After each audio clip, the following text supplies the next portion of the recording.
bom, né? Esse tempo que já tem passado aqui, mas para mim o privilégio maior é poder ir conhecendo, né? Assim, cada um e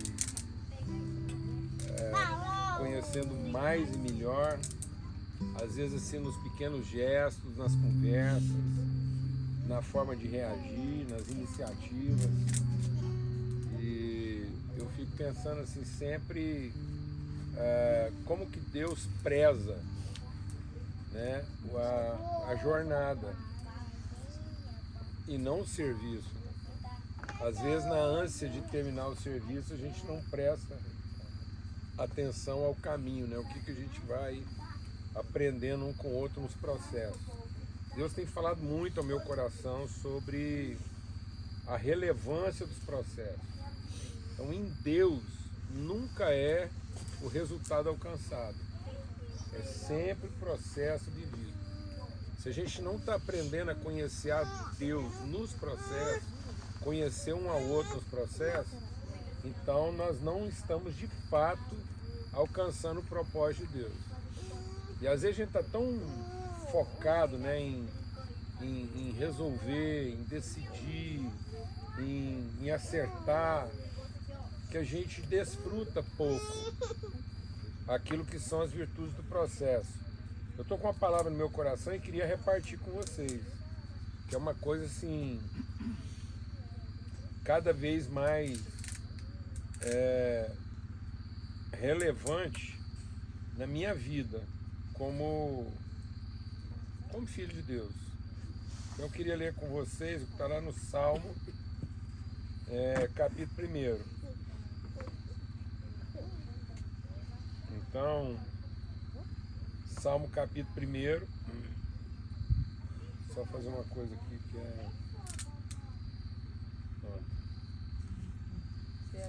E esse salmo, ele usa uma expressão que é a expressão que resume, que é a síntese da mensagem de Jesus. Então, quando Jesus vai sintetizar a mensagem dele, ele sintetiza a mensagem dele na bem-aventurança. Então a palavra de Deus diz, aquele cenário, né, da bem-aventurança, Jesus diz assim, que ele vendo as multidões lá, ele chama os discípulos para um lugar separado e aí ele orienta os discípulos que se assentem e aí ele começa a ensiná-los. Então a bem-aventurança não é uma mensagem pública. A bem-aventurança não é uma palavra genérica. Ela é uma palavra específica, direcionada, no sentido de formar a consciência daqueles que Deus vocacionou para cumprir o propósito dele.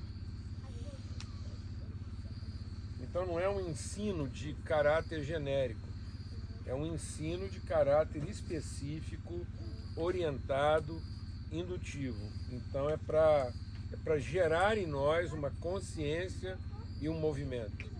Por isso que Jesus ordena que eles se assentem e ele vai ensiná-los e ele vai usar essa dinâmica repetitiva da bem-aventurança.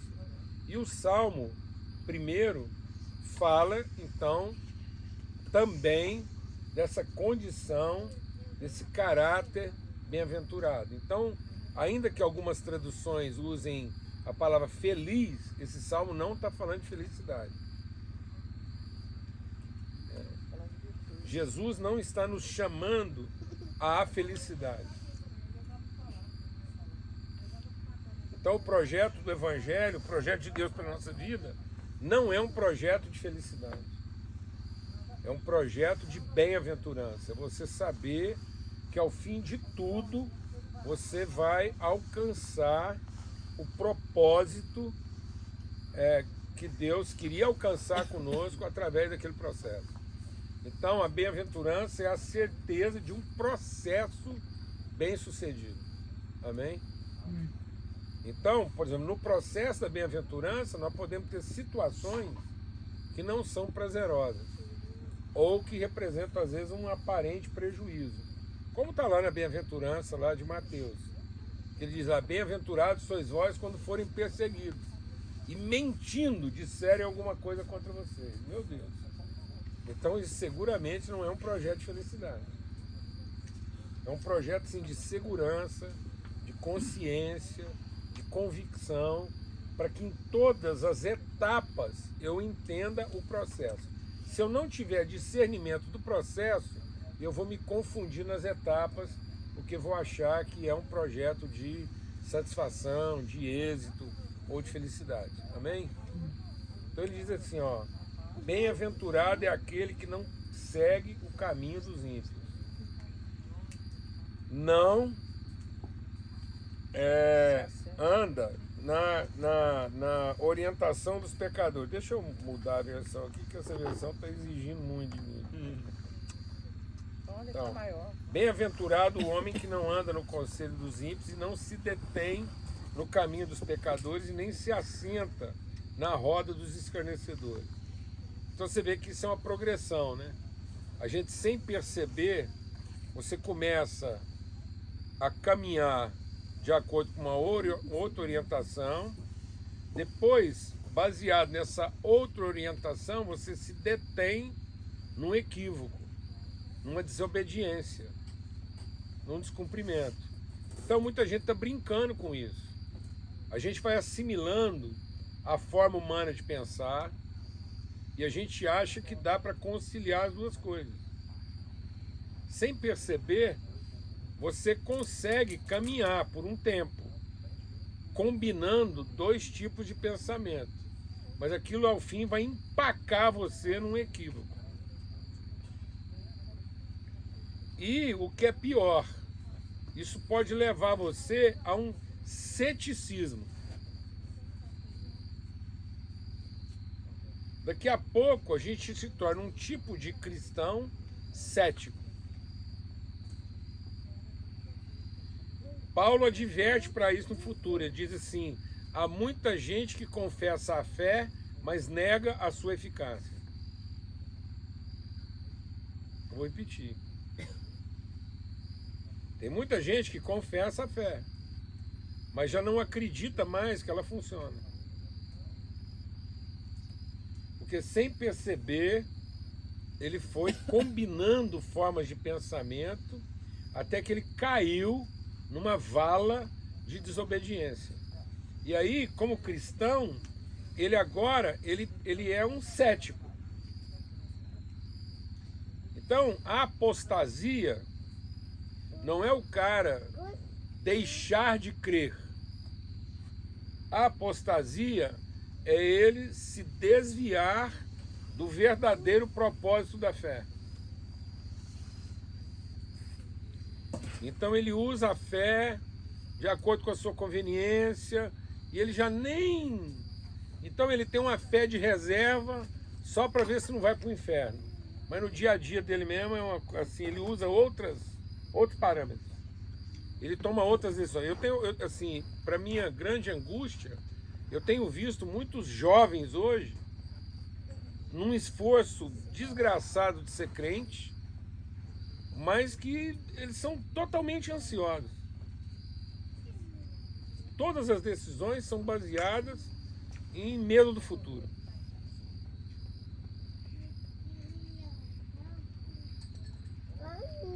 Então, é uma fé que não funciona.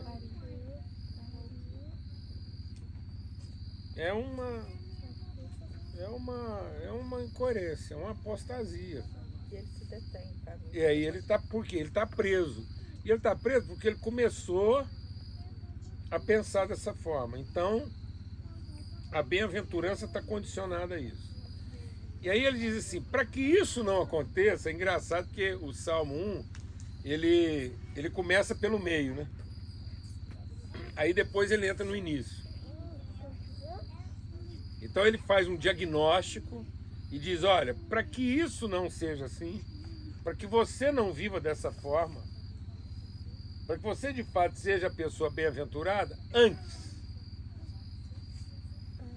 Então, antes que você comece a misturar as ideias, antes que você comece a desobedecer e antes que você caia nessa vala do ceticismo, né, da incredulidade, o seu prazer tem que estar na orientação de Deus. É prazer, meu irmão.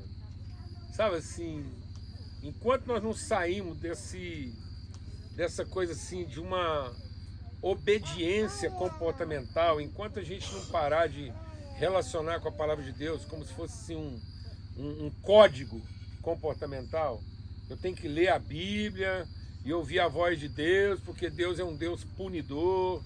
Então, a gente deixar o Espírito de Deus ministrar no nosso coração, porque a bem-aventurança vai falar sobre isso. A lei de Deus não é um código de comportamento. A lei de Deus é um código genético. Então, toda vez que eu descumpro a orientação de Deus, eu não entro numa crise de comportamento, eu entro numa crise de identidade. Então, a ansiedade não produz uma crise comportamental. A ansiedade revela uma crise de identidade. A ansiedade não vai provocar.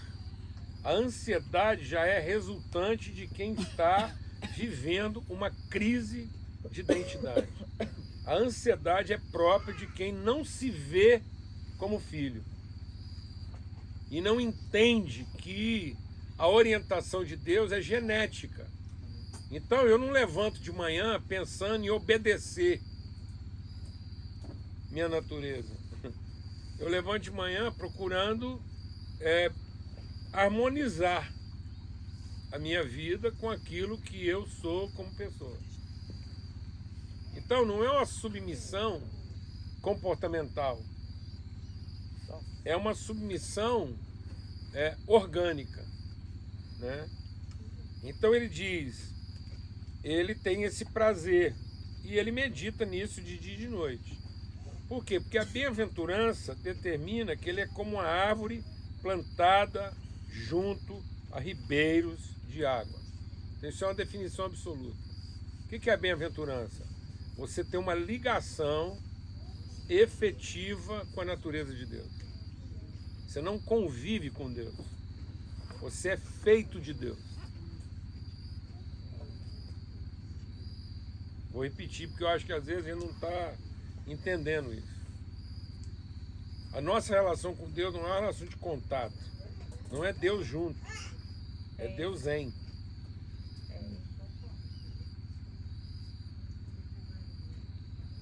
Então Deus não está fora como quem examina e vigia meu comportamento. Deus está dentro, trabalhando para que eu seja a expressão de quem Ele é. E não para que eu me comporte como Ele gostaria. Vou repetir. Deus está dentro, trabalhando para que eu seja uma expressão de quem Ele é. E não para que eu me comporte como Ele gostaria. É Ele que está produzindo uma imagem da sua semelhança.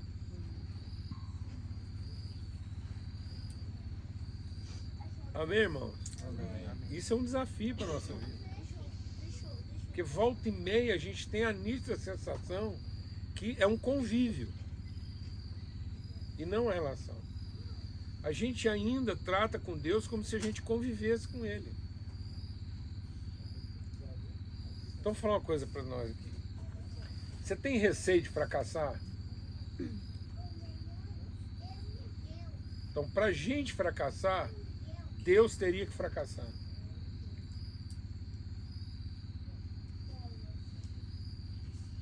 Porque Ele, como Pai, assumiu conosco uma relação de natureza.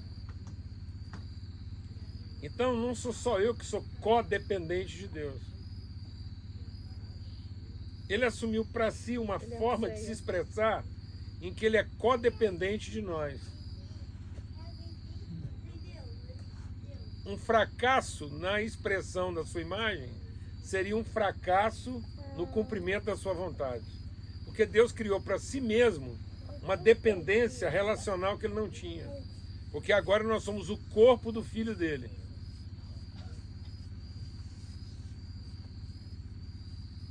Então a falência no corpo seria uma falência em Cristo. Cristo fracassou.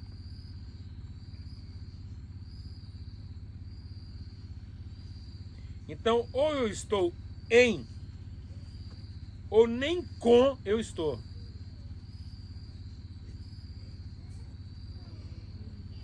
Você está vendo qual é o nosso desafio de fé? Porque nós estamos confessando uma fé, depois nós estamos negando a eficácia dela.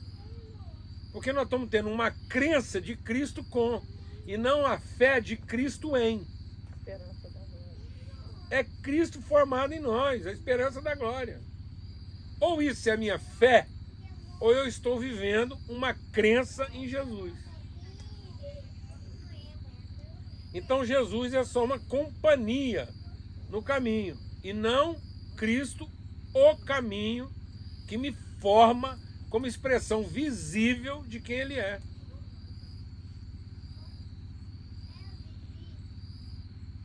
Então eu não tenho expectativa nem em mim, eu tenho certeza de Cristo. Ou eu estou em Cristo, ou não adianta ele estar com.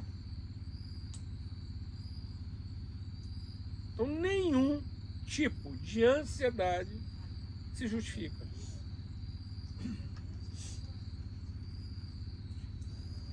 Glória a Deus, amado. Porque quando eu tenho algum tipo de ansiedade, eu não estou duvidando do meu futuro. Eu estou colocando em xeque o futuro de quem?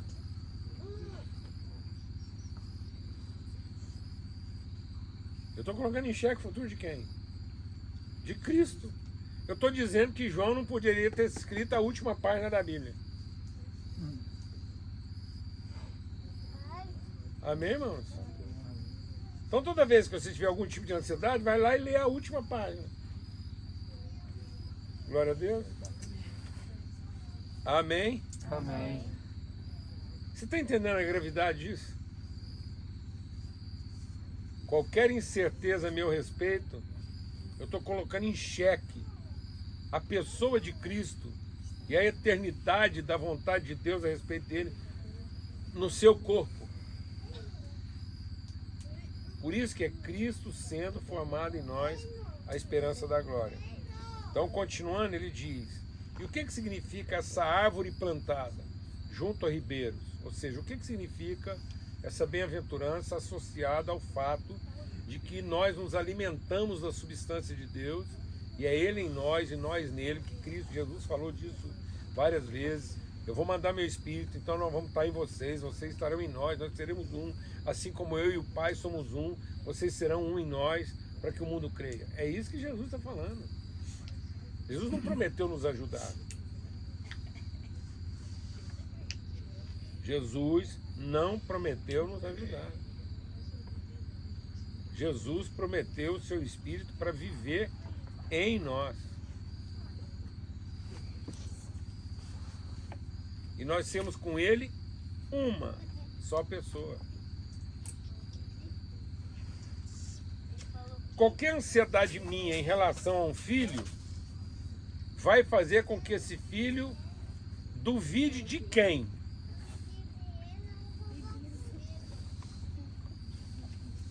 Fala, irmão.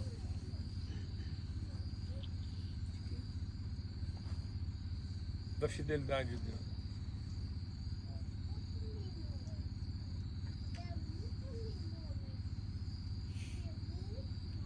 Então, ai daqueles que escandalizam um inocente.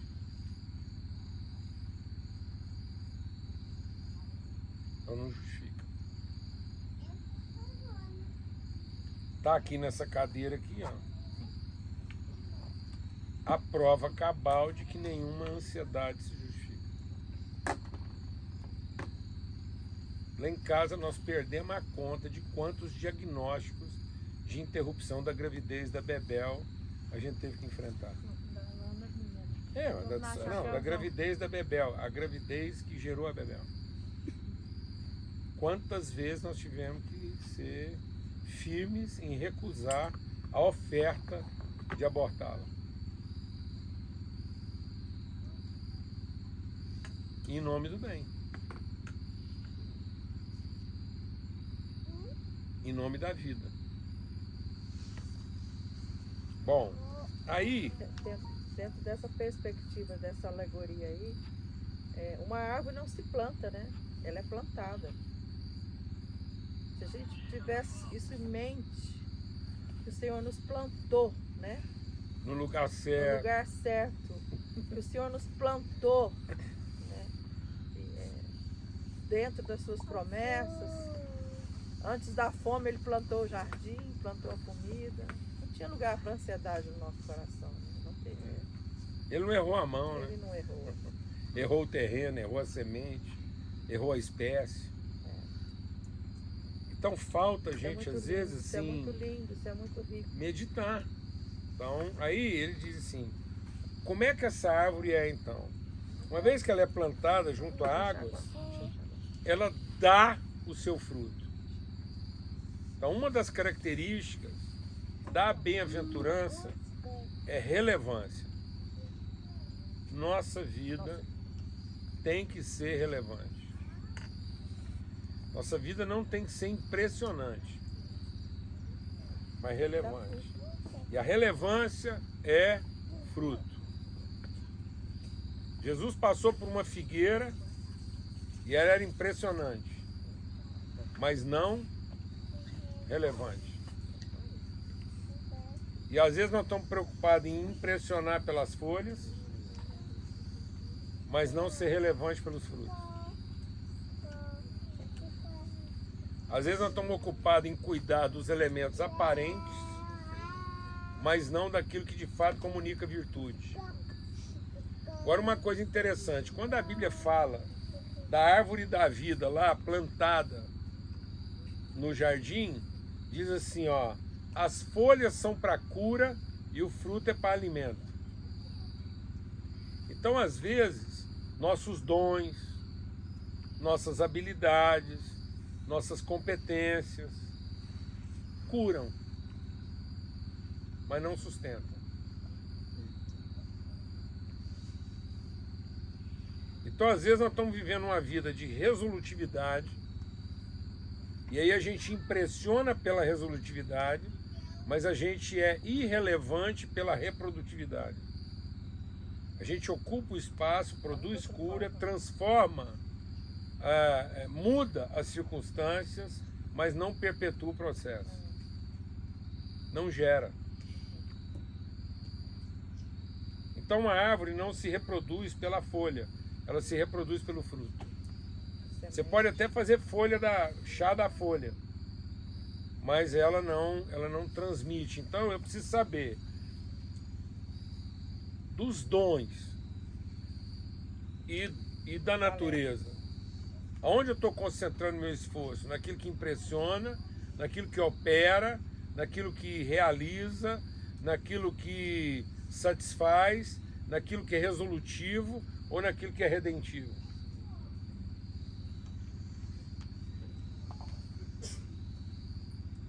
Minha vida é impressionante ou é relevante?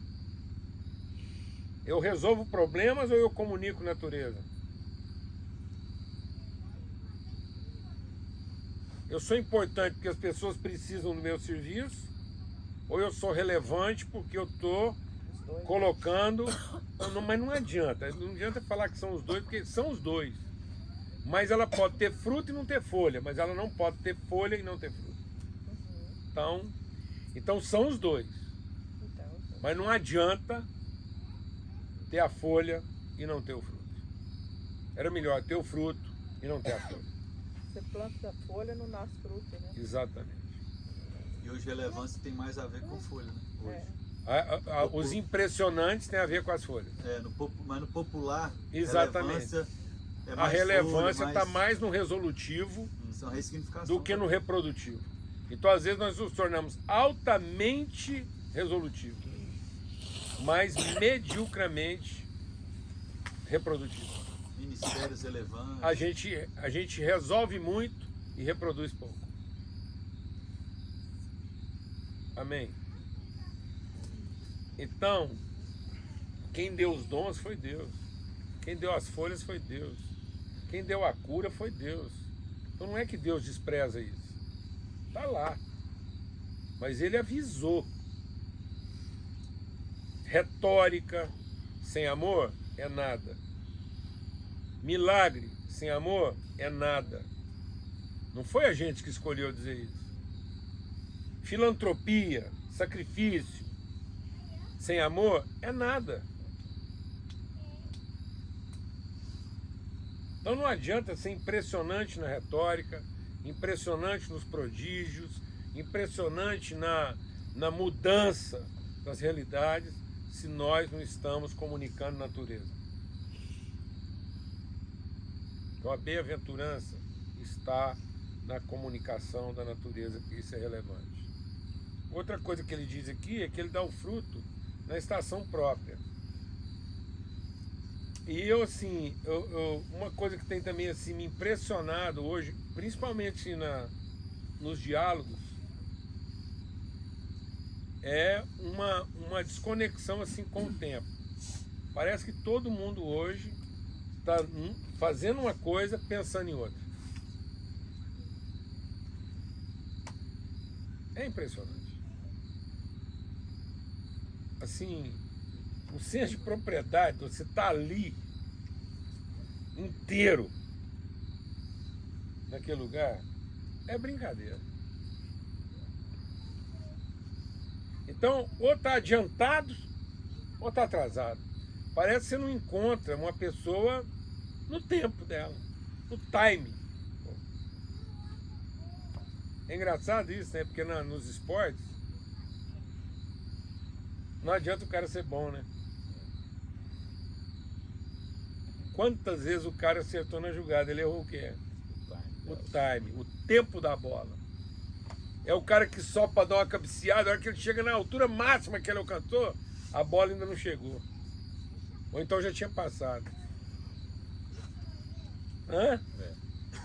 O cara sabe fazer a jogada, ele vai lá para dar aquela rebatida, o voleio, que é a melhor jogada dele. Mas a hora que ele faz, a bola já passou ou ainda não chegou.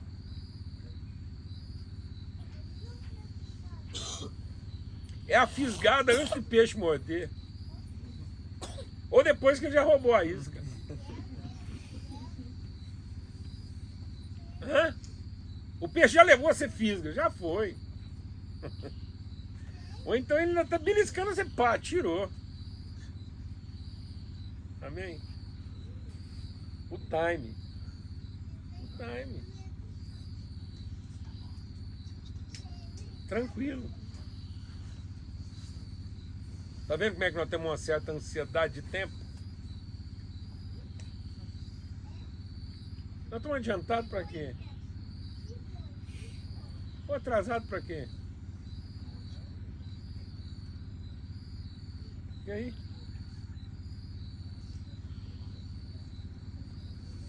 Então tem relevância e tem propriedade. Não adianta você...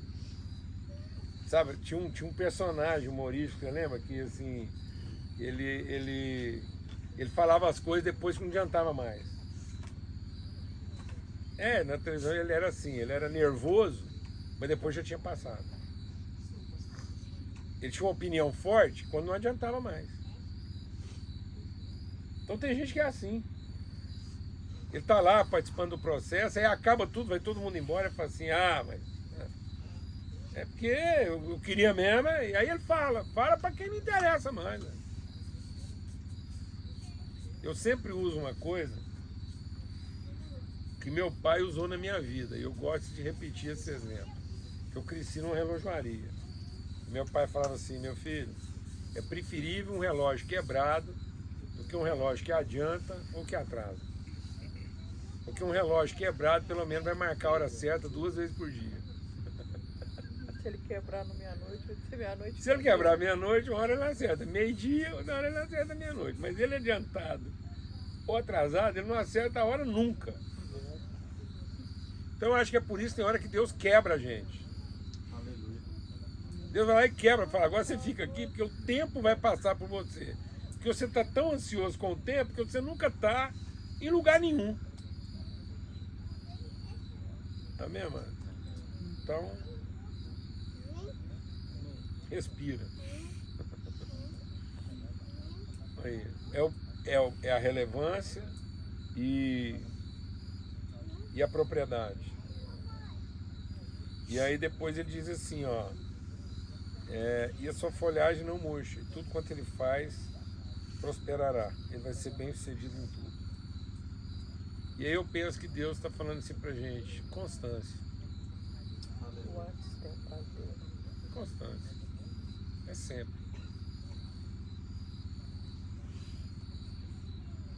Você é relevante porque produz frutos. Você tem a propriedade de produzir isso na hora que ele tem que ser produzido. E é sempre. E é sempre. Não esgota. Sendo ainda velho, produzirá frutos. Na estação difícil, no tempo difícil, porque ele não depende só das condições climáticas, porque as raízes dele estão colocadas na fonte e não nas circunstâncias. Não foi plantado em qualquer lugar. Não, ele não foi plantado para depender das circunstâncias. É. Ele foi plantado para ter condições de, em toda e qualquer circunstância, ele apresentar a mesma relevância, a mesma propriedade. Amém, irmãos? Amém. Então eu queria dar esse testemunho para filhos.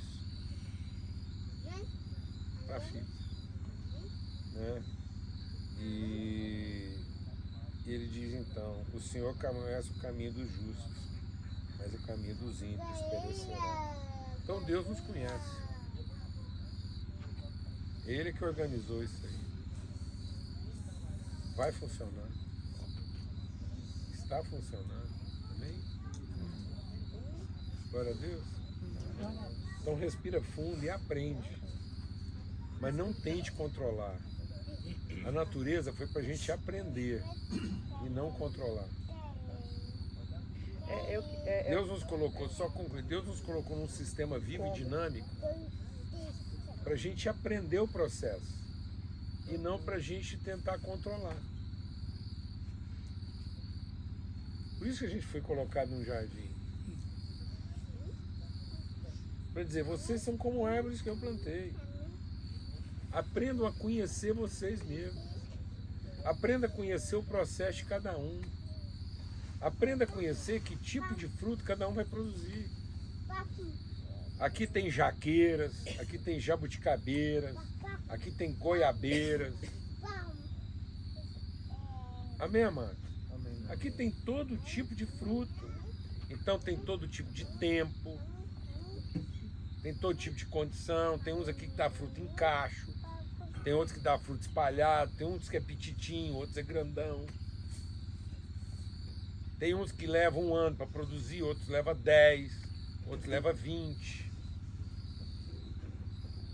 Viva o seu processo. Interioriza o seu processo. Aprende com os seus processos. Amém. Em nome de Jesus, amém? Amém. Em nome de Jesus. Amém. Eu acho muito amoroso o Senhor sempre nos levar a meditar em processos usando a natureza, né? Ele usa os passos, ele usa uma árvore. E aqui ele diz, ele garante que o como, nós seremos como, né? Nós seremos como uma árvore plantada, né? E esse texto particularmente, eu lembro que quando Deus me deu essa palavra rema, essa iluminação, eu tive essa coisa impregnada na minha alma.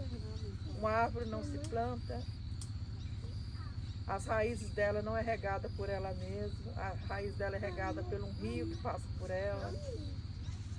Então, o nosso como está associado a essa provisão divina, né?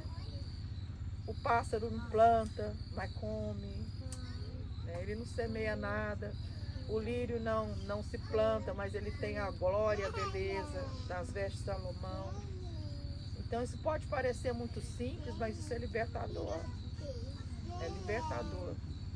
Porque eu vejo o que condicionou a bem-aventurança na vida desse homem foi que ele parou para meditar, né? O antes dele é ligado a meditar na lei do Senhor. Eu acho isso incrível. E a lei do Senhor é uma só. Ela não muda, né? Ela não varia. Vocês são o meu povo e eu serei o seu Deus. Amém, querido?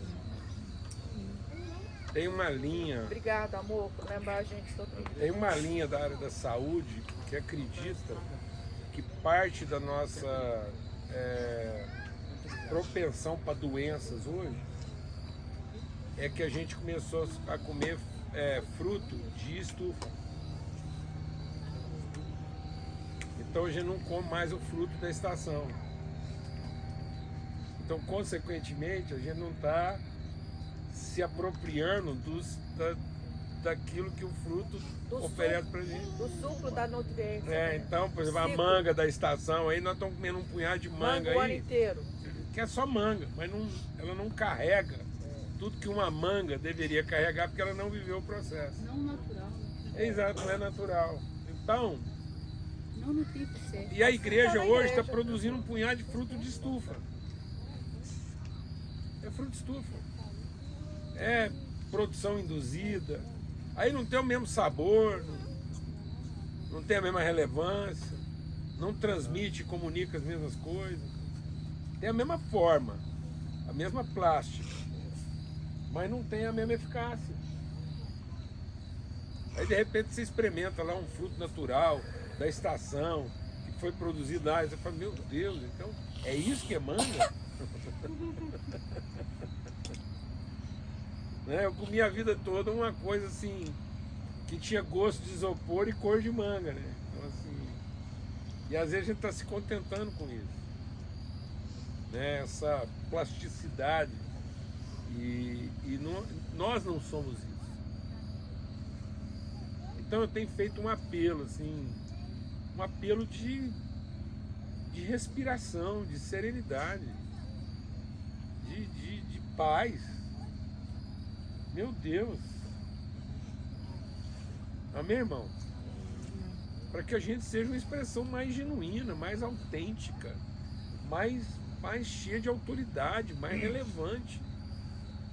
Porque o texto começa dizendo, olha, é o seguinte, não há bem-aventurança em seguir os conselhos e as orientações de quem não conhece Deus. E aí hoje você vai, às vezes, num ambiente cristão assim, e tem mais conselho do mundo rodando lá dentro, tem mais lógica humana rodando lá dentro, é mais lógica humana orientando os processos e a vida das pessoas, do que propriamente essa segurança de que eu fui feito pela mão de Deus, eu fui talhado, eu fui colocado na hora certa. É como se ele fizesse um caminho de deterioração, né? Porque ele fala, segue conselho, detém o caminho, e aí se assenta que ele estabelece lugar, ele faz morada num lugar que não é irrigado, que é o que a Tia Lana falou. Né? Aí eu acho que uma coisa que a gente pode aprender, como você falou, é a gente ter a postura de buscar o lugar. Então, o lugar da irrigação, que é na presença do Senhor, diante, né, Maria, aos pés de Jesus. É quase um caminho inverso. E a raiz, eu acho que a raiz profunda é a meditação, né, que é o conhecer quem eu sou. Hoje de manhã eu estava lendo Gálatas 5 e pensando sobre essa vida no Espírito e que é um presente, né? O Dani pregou dentro da nossa série lá, e também Efésios, falando de graça. E tem muita gente que fala, falar sobre graça é deixar o povo desleixado. Então, cara, a graça põe uma pressão em mim. Porque o que eu sinto assim com a graça é que eu não sei lidar com ela. É como se fosse assim, eu tenho uma casinha de tapera e Deus me colocou num condomínio fechado e falou assim, você é. E aí eu falo assim, não, minha casa não combina. Quando eu olho pro Paulo Júnior, quando eu olho, sabe, pro John Stott, quando eu olho pro Santos, assim, eu falo assim, essa minha casa não combina. E Deus fala assim, não, mas você é. E aí eu penso, aí o jeito que ficou mais fácil, ao invés de pensar casa, hoje de manhã, foi eu pensar no Vitinho e na Aurora, né? Então o Vitinho e a Aurora nasceram, eles são cassianos. E aí, se eles ficarem perto dos cassianos, eles vão cada vez mais ser cassianos. Mas eles já são. Mas ao mesmo tempo eles precisam aprender a ser. Porque eles estão conhecendo, né? Então é isso, eu também já sou. Mas eu também preciso aprender a ser, né? E por isso eu acho que a gente tem que estar nesse lugar, irrigado por Jesus, né? E a partir dessa meditação e desse conhecimento, as raízes indo ficando mais profundas, para que, independente das circunstâncias, se vier tempestade, se vier seca, o que for, eu estou sendo irrigado por uma outra coisa, que não são circunstâncias. Exatamente, que é isso. Ele fala. Agora, veja que coisa interessante. Muita gente vira para mim e fala assim, não, Paulo, mas você fala isso aí, mas eu, por exemplo, eu sou uma pessoa muito ansiosa. Não existe. Tem gente que fica mais ansiosa de te ouvir, então. Tem gente, eu acho que Tem não gente existe que fica. ninguém que é ansioso. Fica. Não, ele está. Ele está ansioso exatamente porque ele tem uma crise de identidade. Se ele descobrisse de fato quem ele é, ele não estaria ansioso. É a mulher samaritana. A mulher samaritana, porque ela não sabia quem ela era, ela carregava uma garrafa para completar o que ela não tinha. Jesus falou assim para ela, o dia que você souber o que Deus já te deu, do seu interior vão fluir rios de água viva. Essa transformação do entendimento, a primeira coisa que ela fez foi o quê? Largou a garrafa. Aquela mulher não funcionava em nada na vida dela, porque para todo lugar onde ela ia, para o casamento, para a igreja, para a sociedade, ela levava o quê? A garrafa.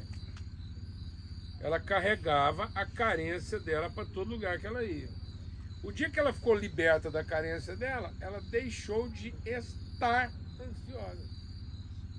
Porque ela finalmente descobriu quem ela é. Ela é fonte. Então, se todos nós descobrirmos que nós somos fonte, o que acaba com você lá na empresa? Ansiedade. Você não está lá para beber da empresa. Você está lá para a empresa o quê?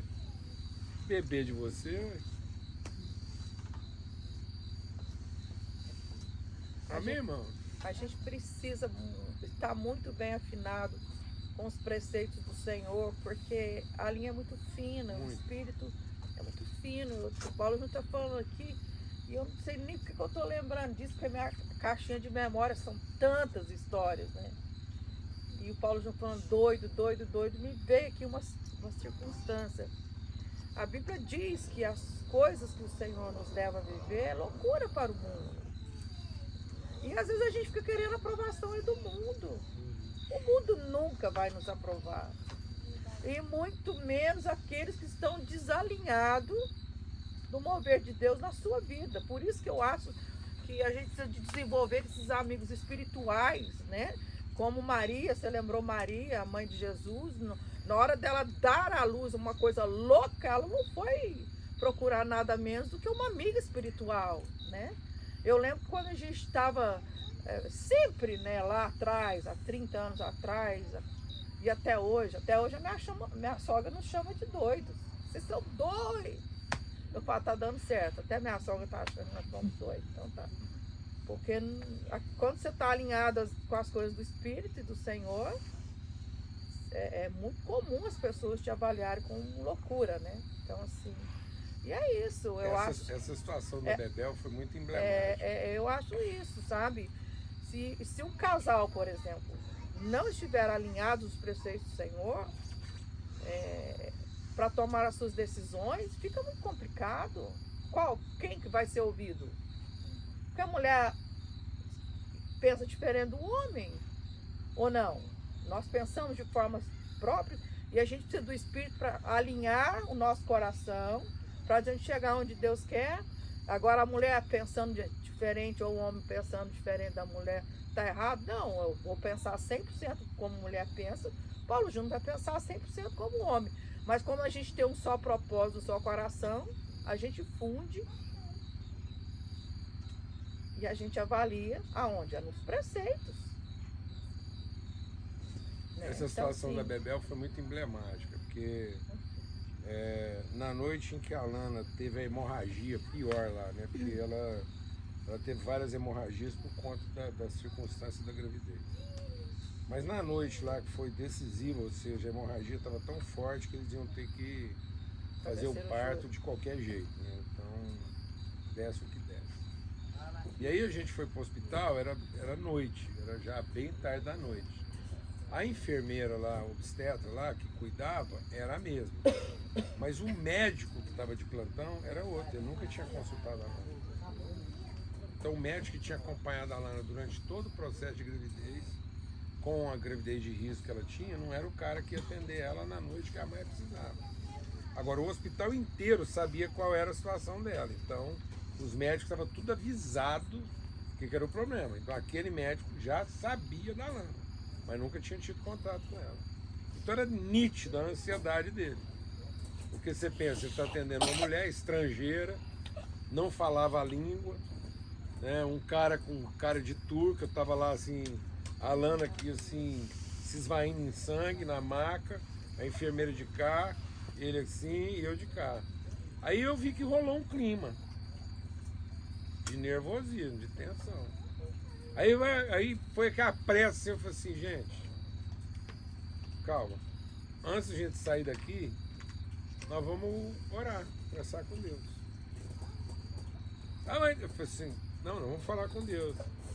Inclusive para o senhor saber, para o senhor ter paz. A nossa oração vai ser para que o senhor tenha paz. O senhor pode ficar em paz. Porque nessa noite aqui, o que acontecer aqui essa noite é da estrita e absoluta vontade de Deus. Não vai acontecer nada aqui envolvendo a minha esposa, a minha vida, você como enfermeira e o senhor e essa criança que não seja a vontade de Deus. Então o senhor fica em paz. Aí a gente orou para Deus fazer o quê? Dar paz. Aí ele falou assim, o senhor pode me acompanhar lá na sala de preparação? Eles levaram a Lana para a sala de cirurgia para ver se estancava a hemorragia. E eu fui com ele lá para a sala que trocava de roupa. Eu vi que ele estava meio nervoso. Eu falei, eu posso orar de novo com o senhor? O senhor fica em paz. O senhor não é o responsável pelo que está acontecendo aqui. O senhor é só um instrumento de Deus para que a vontade dele se cumpra. Haja o que houver. Haja o que houver. O senhor fica em paz. O senhor simplesmente vai lá e faz o seu melhor. O senhor fica em paz. Nada aqui vai sair do controle de Deus. Vou demorar, a gente orou, ele foi lá. E eu fiquei sentado na sala lá, eu esperei a Lana, eles queriam que eu esperasse ela dormir lá com anestesia. A Lana tomou mais ou menos uns 3,5 litros a 4 litros de sangue. Eu só vi as garrafinhas passando. A Bebel foi liberada da sala de cirurgia com menos de 30 minutos. Em menos de 30 minutos eu vi a Bebel passando. A Lana ficou lá mais de 5 horas. Durante 5 horas eu fiquei lá sentado e garrafa de sangue passando para ver o que ia ser. Beleza, saiu, tudo certo, vocês conhecem a história. Um dia, a gente estava em casa vendo televisão, aqui no Brasil, lá em Uberlândia. Aí aparece a maternidade que a Lana deu à luz na televisão, Jornal Nacional. Não é bem, é a maternidade onde é que você deu à luz, lá na Escócia. Falaram o nome, né? Falou o nome, aí a gente viu o prédio, que é prédio antigo. Sabe o que era a matéria? É que tinha tido uma falha no exame Os testes de AIDS. das bolsas de sangue para transfusão. Exame de HIV. no período tal. Então eles estavam Tal. chamando todas as pessoas do período tal ao período tal, vai lá na maternidade, porque teve um alto índice de contaminação de HIV para quem teve transfusão de sangue lá naquela maternidade. Só a Lana tomou 4 litros. Ela faltou beber no bico. Irmãos, nenhuma ansiedade justifica. PJ, tem a pergunta de muitos às vezes assim, né? Mas e aí, a gente tá conversando aqui, mas se você tiver um pingo de ansiedade, e eu lembro alguma coisa que você compartilhou comigo tem muito tempo já, quando eu te perguntei sobre a diferença, você falou assim, ó, a diferença da ansiedade e da angústia, né? A ansiedade é a dor por aquilo que eu não creio. E a É a dor da angústia é a incerteza. dor daquilo que eu tenho convicção, né? Pronto. Então, naquele momento, eu e a Lana estávamos profundamente o quê? Angustiados. E fico muitas vezes, como Angústia. estava ontem, uma angústia de morte. Você pensa que vai morrer. E às vezes Amém. falta até ar. Amém. Amém.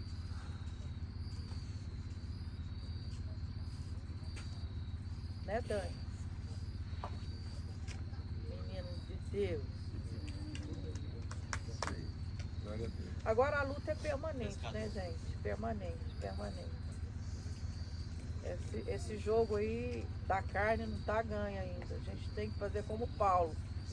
Tem uma coisa que eu e o Paulo Júnior a gente acertou no nosso casamento e nas nossas escolhas com Deus, nas nossas escolhas ministeriais. É de não dar espaço para a carne mesmo, porque é trazida no esmurro mesmo e na consciência, porque ela não foi ainda transformada. E nem vai ser. Enquanto a gente não receber novos corpos, ela vai te dizer A carne vai tudo ser ao problema contrário até o que está último no dia teu da nossa espírito. vida. Então eu falo assim, a minha carne já é bem mais avançada que antigamente. Nossa, também passou dos 60, né? Mas ela carrega também as coisas próprias dos 60. Eu tenho percebido, por exemplo, uma coisa que me angustia, assistir filme que tem velhos em sofrimento, porque eu já sou uma velha. Aí eu fico me identificando, meu Deus do céu, será que eu posso passar por isso aí? Posso, porque não. Se alguém passa, eu posso passar. Aí eu fico lhe pregando para minha carne. E se passardes pelo fogo, não te queimará. Então essa luta é até Jesus recolher a gente. Porque às vezes a gente quer medir a nossa intimidade com o Senhor e a nossa maturidade com o Senhor, ficando ausente até das nossas angústias. Não tem jeito não, gente. Nesse mundo tereis aflições. Tem de bom ânimo, né? Então o que eu faço? Eu mudo de canal, eu ponho a música, começo a dançar, eu começo a pensar em outra coisa e fico lá pregando para minha carne. Quieta, quieta, fica quieta. Não adianta. Maior é o que está sobre a minha carne, né? E aí vai, né? Às vezes as pessoas veem a gente compartilhando assim, Paulo Júnior nessa dinâmica, nessa convicção, eu sei qual é a luta dele, contra a carne dele, né? Ultimamente eu tenho falado muito tempo da comida, né, amor? Peso, a angústia que esse homem fica quando ele sobe na balança e tá lá, passou os dígitos que ele tinha feito um compromisso com ele mesmo, que não passaria. Mas tá ali, esmurrando a carne, buscando de Deus solução, livramento. Porque se a gente ficar nesse lugar, tá tudo certo, né? Não, Reconhecimento não vai te consolar. não. Resultado não vai te consolar. É fruto que consola a gente. Ver as coisas funcionando não vai te consolar. É Só fruto. tem uma coisa que vai te consolar, gente. Nisto é glorificado nosso Pai, que a gente dê fruto. Por isso que a Bíblia fala da mãe. A mãe, quando está para dar a luz, sente dores. Só tem uma coisa que consola ela. Ela vê o filho nascer. Pegar Então no tem colo. muita gente achando que o resultado de um bom trabalho, o reconhecimento de um bom trabalho, muita gente hoje não encontra consolo na vida, porque ele olha tudo que ele fez, Não tem ele jeito. vê os resultados, ele vê o recurso, ele vê a estrutura, mas ele não vê gente, ele está sozinho. Então hoje a frustração está associada à solidão. Porque você olha tudo e percebe que se você falhar não tem ninguém. Você não tem gente que te acolhe, que te respeita, que te hospeda. Você tem até gente que te admira, mas você está sozinho. Então, não há consolo na vida do cristão a não ser fruto. E fruto é gente. É nisso que Deus é glorificado, em que a gente produza muito fruto. Então, às vezes a gente está achando que um trabalho bem feito, reconhecimento, resultado, recursos, a gente ensina isso para os filhos, achando que se eles tiverem dinheiro, um bom negócio, um futuro, eles vão estar com a vida garantida. Mentira. Mentira. Ninguém vai estar com a vida garantida porque fez um bom negócio e tem um recurso e tem um sustento. Sabe o que garante nossa vida no futuro? Família. Gente. E eu acho que uma geração que fala tanto que se você desenvolver família, você perde sua vida. Exatamente. Isso é a comprovação de Isso é o diabo. Isso é a comprovação de que a palavra de Jesus é tão viva na nossa realidade atual, de que aquele que quer perder a sua vida, e aquele que perder a sua vida por amor de mim, vai achar a vida. Então, justamente perder a vida daquilo que o mundo prega atualmente é achar a vida. Exato. É gente, projeto de Deus para nossa Família, vida. gente. É irmão. Então não adianta. Nada vai te dar senso de cumprimento de propósito se não for você ter gerado alguém que te vê de fato como família e que você hospeda e que também te hospeda. O resto é mentira, é engano. Nós estamos enganando nossos filhos, fazendo eles pensarem que o recurso e tal, a estrutura vai garantir. É aquilo que a gente estava conversando agora há pouco, meu irmão. É gente. Se o seu projeto de vida não contempla as relações que você vai gerar, então esse projeto não é de Deus. Então, assim, se nosso projeto de vida contempla o recurso que eu vou gerar, as pessoas que eu vou impressionar,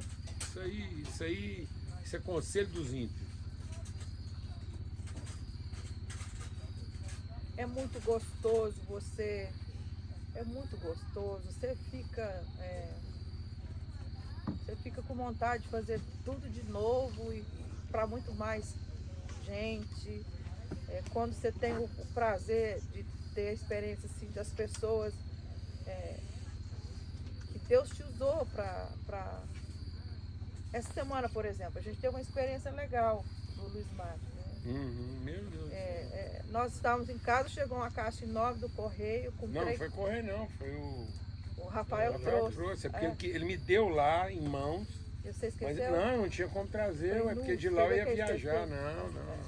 É porque Então, de lá lá dentro- eu fui pra Dentro outra- daquela caixa tinha 3 quadros que esse arquiteto desenhou para nós, com palavras proféticas, cartãozinho, e assim, toda aquela coisa de expressar o que ele sente em Pelo relação, amor de Deus, cadê essa que ele semana? sente em relação, eu estou tentando segurar mesmo, deu aí?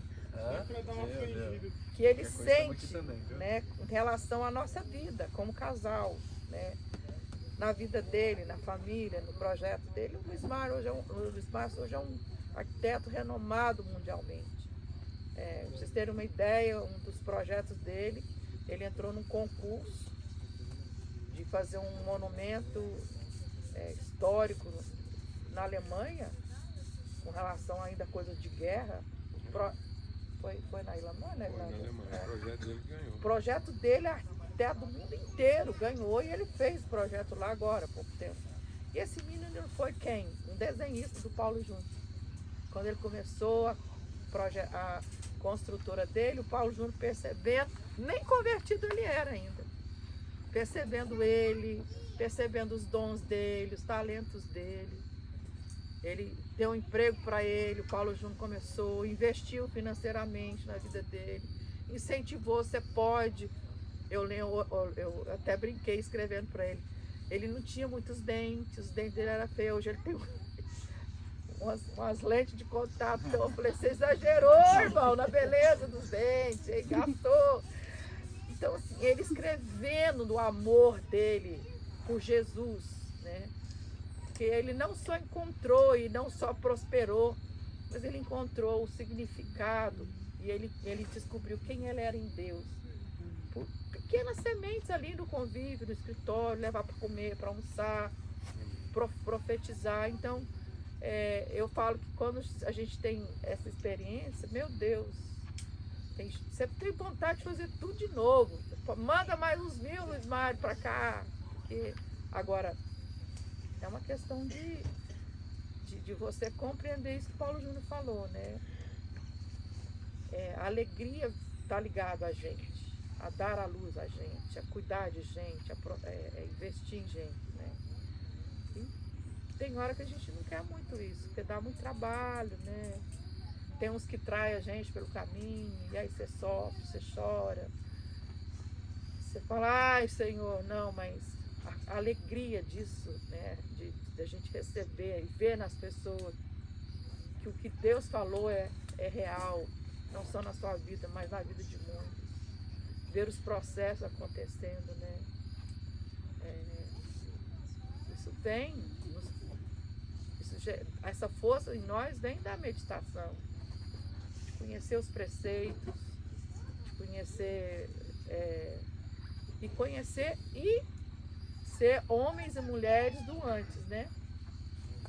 A gente só dá conta de fazer isso porque antes a gente meditou, porque antes a gente conheceu a palavra, porque antes a gente soube fazer escolhas no tempo próprio, certo, para cada coisa, né?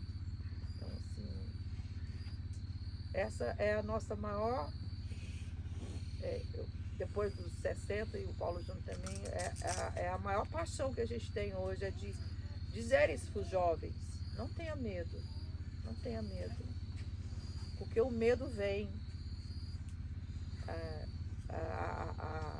às vezes as palavras mais difíceis de ser ouvidas são das pessoas mais íntimas suas, pai, mãe, irmão, porque eles ali amam a gente e às vezes não está na mesma sintonia que você está naquele momento.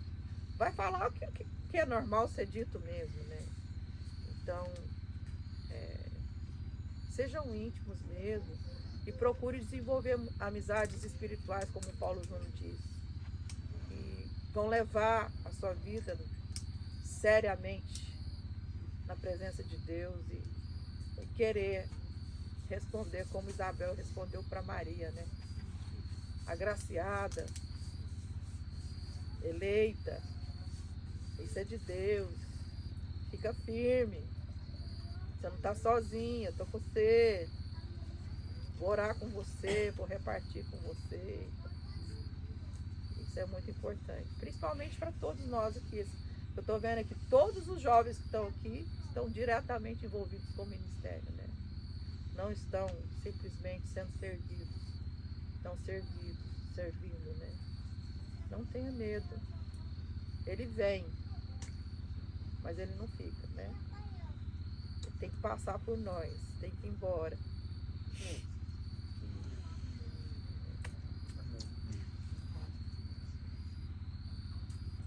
Isso aí. Somos mulheres e homens do antes. Tem prazer na lei do Senhor.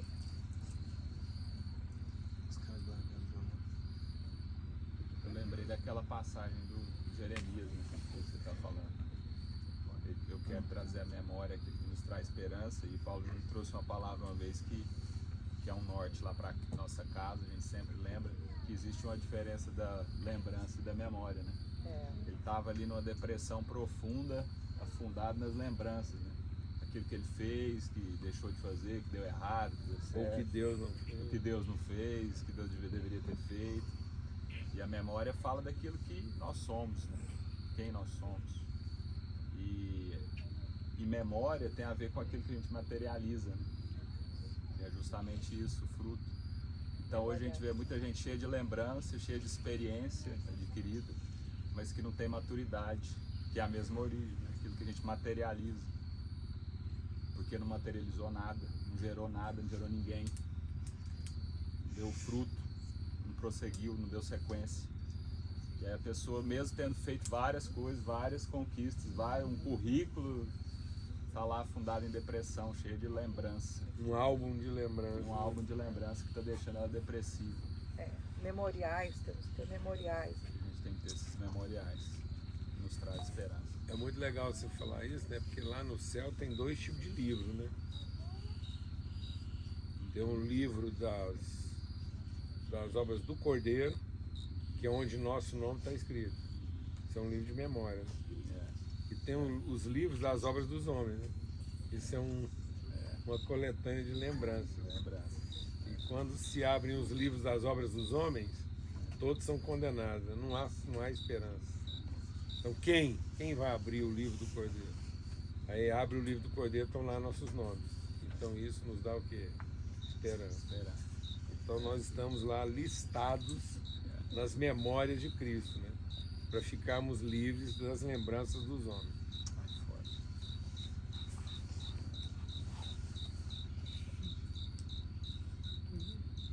Depois desse grilo, vamos orar, né? Aí, amor, pra nós. Deus, obrigada, Pai.